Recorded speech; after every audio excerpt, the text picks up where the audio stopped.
Hi, my name is Elion Thomas, and I want to record this video just to send a word of encouragement to young preachers in the ministry from this topic of plagiarism in the pulpit. The one thing about one difference, and pretty much the main difference between plagiarism in the pulpit and then academic plagiarism is that in academic plagiarism, after you're writing your research paper, uh, we have to give resources at the end of the research paper, and that gives the professor the information of where we got our resources from. And so that's the main big difference between academic and pulpit plagiarism. When we don't have that resource references page at the end of the research paper, um, then we have no way, the professor has no way of knowing where we got our information from. And so that's the big difference between academic plagiarism and pulpit in the plagiarism and plagiarism in the pulpit. Um, the one thing about Dr. Ron Forsett entitled an article called "Just What Is Pulpit Plagiarism?" And in this article, the one thing that stuck out to me in this article was a conversation that he had with Dr. Max Lucado, famous author and theologian in his own right. Uh, he had a conversation with Dr. Lucado, and Dr. Lucado admitted humbly that he had used one of his friend's sermon series at his own church before. It was at a time in his life where he was just running dry, and that he was also busy with other articles and other um, books that he was writing. And he called a friend and asked the friend, could he use his sermon series that he had preached at his own church? And the friend agreed.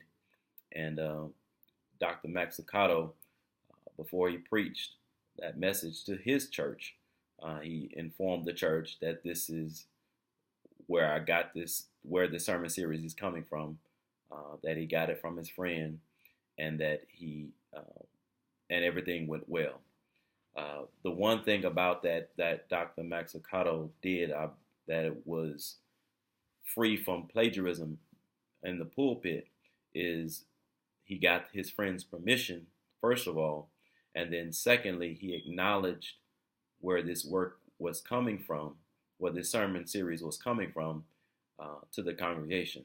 So he got the permission from his friend, and then he informed the church prior to him preaching that message, letting them know of the source that it came from. And so that cleared his conscience when it comes to plagiarism in the pulpit, because he got the okay from his friend, and then also informed the church. And so that's one of the ways that we can avoid pulpit in the plagiarism in the pulpit. Another article by Dr. Monty Hale called "Avoiding Plagiarism in the Pulpit" gives us 4 examples of 4 references that we can have to avoid plagiarism in the pulpit. And I just wanted to highlight those um, for helpful tips to avoid plagiarism in the pulpit. The first thing that he mentioned in his article was always cite the source. Um, Whenever we cite the source, we basically are not passing the work for our as we did the work. We're basically acknowledging that we've gotten this source from someone else. Let me give you an example of what I mean. I did a sermon uh, at my church dealing with prayer, and I used the late great Dr. Miles Monroe, who's a great preacher and theologian. I love his preaching and teaching, and I used source from him, from his book. And this is how I mentioned to the congregation. I said, the late great Dr. Miles Monroe entitled a book called Understanding the Purpose and the Power of Prayer. And Dr. Miles Monroe defines prayer as simply an earthly license for heavenly interference. So I told the congregation we're dealing with the subject of prayer. However, this definition of prayer I did not come up with on my own. I used the late great Dr. Miles Monroe definition from his book, Understanding the Purpose and the Power of Prayer. So that's one way we can avoid plagiarism in the pulpit. The second thing it talks about was do the heavy lifting. Don't be lazy when it comes to studying the Word of God. We must always be careful, and we almost must do our due diligence when it comes to studying and preaching and teaching the Word of God. And then that brings us to the third point, where it says, own up to your discrepancies. Don't let the congregation find out that you are using a sermon or any type of work from someone else, from another source, off of YouTube or whatever the case may be. Don't let the congregation find that out. Own up to it.